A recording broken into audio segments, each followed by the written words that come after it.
लगता है आप शर्जीना को ले जाएं अंकल, जब उसके काबिल कुछ बनाने के हो गया मैं तो फिर ले जाऊंगा। कि कोई ना कोई मंसूबा बना के तुम्हें और मुस्तफा को इस घर से चलता करे। अब अगर कोई रिश्ता है ना तो सिर्फ एक शर्जीना और बहुत तुम, और किसी की जरूरत नहीं है। मैं लापरवाह सा लड़का एक दिन इतनी जिम्मेदारियां संभालेगा।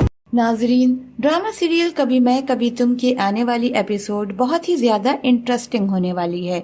नेक्स्ट एपिसोड में आप देखने वाले हैं कि मुस्तफा शर्जीना की काफी ज्यादा केयर कर रहा होता है और शर्जीना को ये बात बहुत पसंद आती है। शर्जीना मुस्तफा से कहती है, मैंने सोचा भी नहीं था कि तुम इतनी केयर करोगे, तुम तो बहुत ही ज्यादा लापरवाह थे, लेकिन तुमने अब तमाम जिम्मेदारियां बहुत अच्छी तरह उठा ली हैं। मुस्तफा भी शर्जीना का जवाब देता है, मैंने भी नहीं सोचा था, तुम्हें तो बहुत ही ज्यादा सफाई का फोबिया था, लेकिन इसके बावजूद भी तुम मेरे साथ इतने गंदे और मैले अपार्टमेंट में मेरे साथ गुजारा कर रही हो। वहीं दूसरी तरफ शर्जीना की माँ भी शर्जीना की वजह से काफी परेशान होती है। शर्जीना अपने माँ बाप से मिलने जाती है और अपनी माँ को तमाम हकीकत बता देती है। उसकी माँ काफी परेशान हो जाती है और शर्जीना से कहती है, मुझे लगता है रुबाब तुम्हारे घर आई इसी मकसद के लिए थी कि किसी न किसी तरीके से वो तुम्हें और मुस्तफा को इस घर से निकलवा दे, ताकि अदील जब वहाँ जाए तो उसे कोई मसला ना हो। शर्जीना का बाप मुर्तजा जैसे ही घर आता है, उसकी बीवी उसे सारी हकीकत बताती है